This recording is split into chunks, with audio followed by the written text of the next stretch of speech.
Welcome back, ladies and gentlemen, to the inner sanctum of truth, the one place where the glittering facade of the celebrity world is peeled back to reveal the raw, beating heart beneath. You are tuning into Whatever You Need, the definitive voice for those who crave substance over soundbites. Tonight, we are not just reporting news, we are dissecting a pivotal moment in Turkish entertainment history. We are walking the fine line between love and war, truth and fabrication.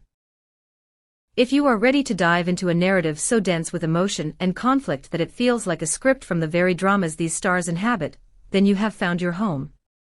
Before we step onto this battlefield of words and glances, I need you to solidify your place in our community. Crush that subscribe button as if it were a rumor you are putting to rest. For those who want to stand on the front lines with us, the join button is your VIP pass to supporting this in-depth storytelling. Don't forget to leave a like, it's the ammunition we need to fight the algorithm, and prepare your keyboards, because tonight's story will demand your opinion. The setting was a gala, ostensibly a celebration of art and cinema, but the air was thick with something far more volatile than perfume and hairspray. It was the electricity of an impending confrontation. For months, the names Gökberk Demirci and Özge Yağız have been whispered in the corridors of the industry, typed furiously into search bars, and debated in the comment sections of every major social media platform. Their romance has been a ghost story, seen by many, believed by some, but confirmed by none. They have played the game of shadows perfectly, keeping the sanctity of their private lives locked away from the voracious appetite of the public. However, silence, while dignified, often leaves a vacuum. And in that vacuum, others began to write the script for them. Last night, that script was torn to shreds. The couple arrived not as two separate entities trying to avoid the same frame, but as a unified front. Hand in hand, fingers interlaced in a knot that seemed to defy the flashing strobe lights of the paparazzi, Gökberk and Özge stepped into the lion's den. But the narrative of the evening was not merely about their union. It was about the defense of its legitimacy. Hanging over their heads like a dark cloud were the stinging, acidic words of Özge's past, the allegations made by her ex-boyfriend, Burak Berkay. The claim that this romance, this connection that fans have swooned over, was nothing more than a PR stunt, a calculated move to stay relevant, a cold transaction devoid of heat. Let us pause to understand the gravity of this accusation. In the world of show business, being called a PR couple is the ultimate insult. It strips away humanity, reducing two souls to mere products on a shelf. It suggests that every smile is rehearsed, every touch is contractual, and every look of longing is directed by a manager rather than the heart. This was the narrative Burak Berkay had unleashed into the wild, a poison pill designed to taint the public's perception of Gökberk and Özge's happiness. As the couple navigated the red carpet, the press, hungry for a reaction, did not hold back. The question was inevitable, lurking behind the lens of every camera. When the microphone was finally thrust toward Özge, the pleasantries evaporated. The initial, polite smile that graced her lips didn't just fade, it hardened into a shield. The transformation was instantaneous. We witnessed the shift from actress on the red carpet to woman defending her integrity. The atmosphere in the room shifted from celebratory to gladiatorial. When asked about the claims that her relationship was a fabrication for fame, Özge Yağız did not stumble. She took a breath, a deep, centering inhalation that seemed to draw strength from the very floor she stood on, and fixed her gaze directly into the soul of the camera. "I will not allow anyone to belittle our relationship," she began. Her voice was not loud, but it possessed a steel core that silenced the murmurs in the room. She continued, dissecting the misogynistic undertone of the accusation with surgical precision.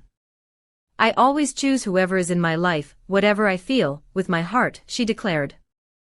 This was a reclamation of agency. By stating that she stands on her own 2 feet, she was dismantling the idea that she needs a fake relationship to prop up her career. It was a powerful moment of self-definition. She made it clear that while lovers may come and go, her autonomy is non-negotiable. "This is our true story," she affirmed. "No one can belittle this story for their own benefit."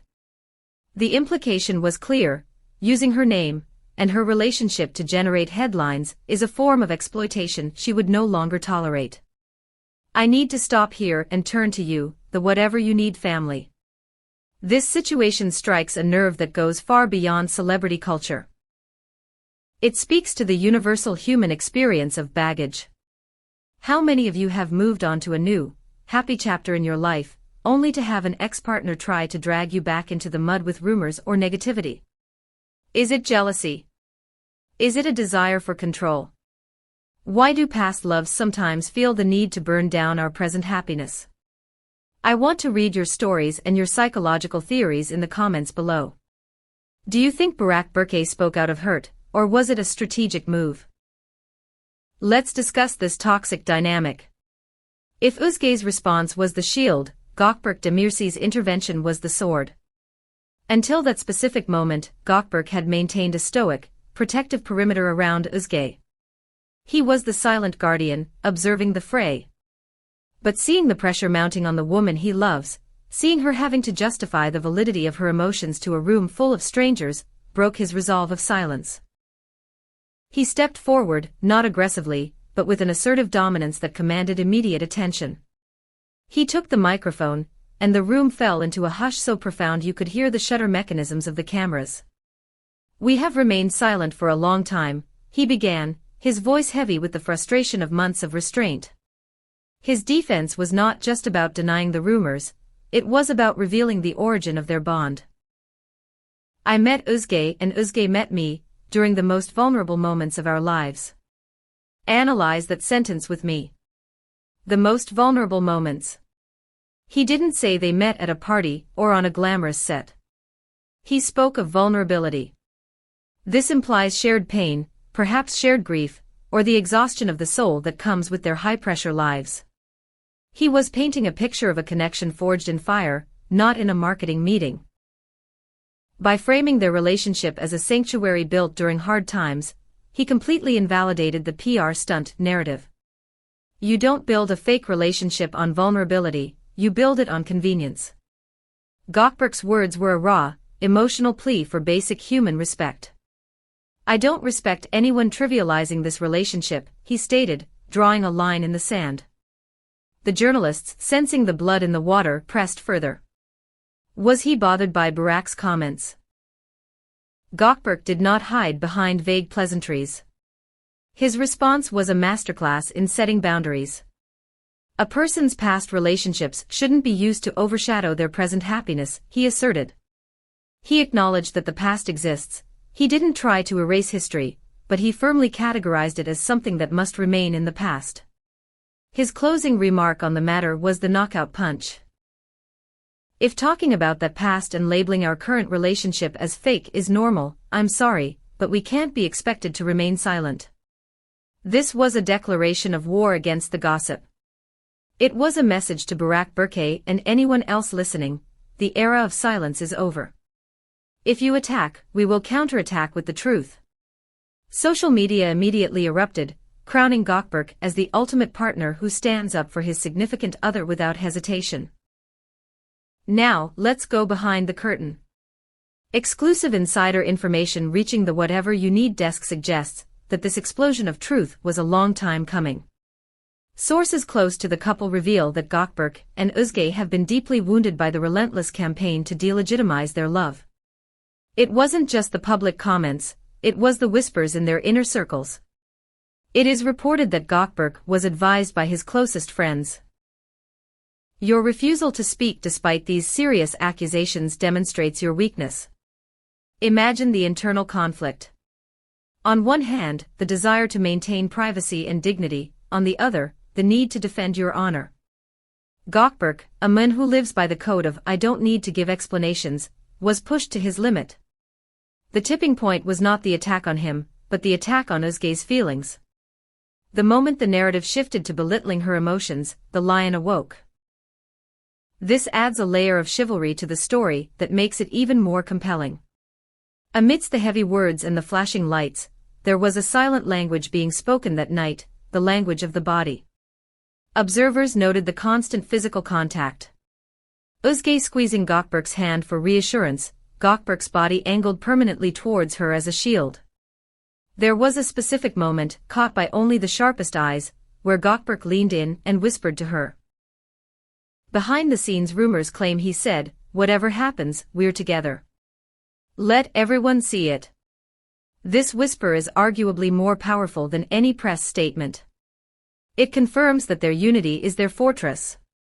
When they looked at each other, a faint, knowing smile would appear, a us against the world expression. It was the look of two people who share a secret joke in the middle of a storm. It validated their relationship more than any certificate or declaration ever could. I want to open another topic for discussion here. The concept of the PR stunt relationship is very real in the entertainment industry, we know this. Agents sometimes pair actors together to boost ratings for a show. This cynicism is what fuels the rumors. But here is my question to you: how can you tell the difference? What are the signs of a fake love versus a real one? Is it the eyes? The body language? Or is it exactly this, the willingness to fight for it publicly? Tell me in the comments. Do you believe Gökberk and Özge? Or is there a tiny part of you that is still skeptical? Here at Whatever You Need, we believe in the complexity of truth, and your perspective adds to that tapestry. As the night drew to a close and the couple moved towards the exit, the final seal was placed on the envelope.